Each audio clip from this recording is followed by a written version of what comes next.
tranh Nga-Ukraine ngày 14 tháng 3, binh lính Ukraine rút khỏi Kursk, Nga bao vây binh lính Ukraine tại Kursk. Hãng thông tấn TASS dẫn lời Bộ Quốc phòng Nga cho biết, quân đội Ukraine đã rút khỏi thị trấn Sura, khu vực lớn nhất do quân đội Kiev kiểm soát sau cuộc tấn công vào khu vực Kursk, giáp biên giới với Nga. Nga cũng tuyên bố giành lại các khu vực lân cận như Melovy và Podol. Chỉ huy đơn vị EDA thuộc lực lượng đặc nhiệm Ahmad cho biết, quân đội Ukraine không thể tiến hành rút lui có tổ chức khỏi Sura khi Nga giành lại quyền kiểm soát khu vực chiến lược này. Theo ông, quân đội Ukraine rời đi trong tình trạng hỗn loạn, một số đơn vị đã bị phát hiện và truy đuổi. Trước đó, đơn vị EDA đã được huy động đến Kursk để hỗ trợ quân đội Nga và lực lượng biên phòng. Tổng thống Nga Vladimir Putin khẳng định vào ngày 13 tháng 3 rằng tình hình tại Kursk hoàn toàn nằm trong tầm kiểm soát của Moscow. Ông cảnh báo rằng quân đội Ukraine chỉ có hai lựa chọn nếu bị bao vây trong những ngày tới, ngày đầu hàng hoặc bị loại khỏi trận chiến.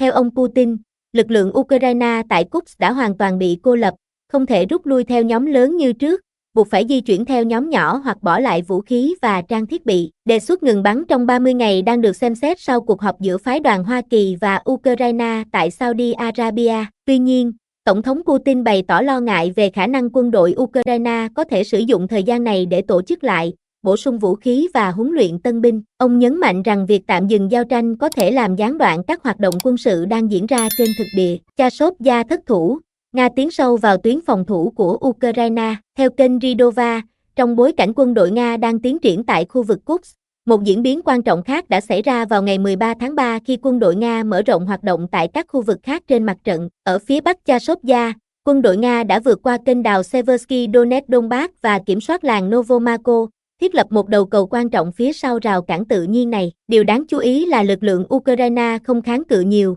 tình hình tương tự như giai đoạn đầu khi Nga đẩy lùi tuyến phòng thủ sông Okol ở Kupian. Các nhà phân tích tin rằng mục tiêu của lực lượng Nga không phải là tấn công trực tiếp Kramatorsk, mà có thể là thu hút quân đội Ukraine vào khu vực giữa Chasovia và Torez, nơi lực lượng Kiev tập trung với số lượng lớn để phản công và chặn bước tiến của Nga. Ngoài ra, nếu Nga muốn mở đường đến Constantino, họ cần phải cắt đứt kết nối giữa khu vực này và các trung tâm hậu cần quan trọng của Ukraine. Gây áp lực lên các khu vực trước đây được phòng thủ kém sẽ giúp Nga buộc đối phương phải phân tán lực lượng, tạo ra lợi thế chiến thuật cho các hoạt động tiếp theo. Ukraine gặp nguy hiểm ở Kursk. Kênh Surikam đưa tin rằng trên mặt trận Kursk, quân đội Nga đã giành lại quyền kiểm soát các khu vực phía tây Sura, bao gồm Yaushenskan và Goncharova, và tiến đến vùng ngoại ô Rubanchian. Từ phía bắc, tuyến đường Svediliko, Sura nằm dưới sự kiểm soát của Nga, trong khi từ phía nam, quân đội Nga đã chiếm lại Melovy và tiếp tục tiến về biên giới Ukraine và khu vực Olesnia. Ngoài ra,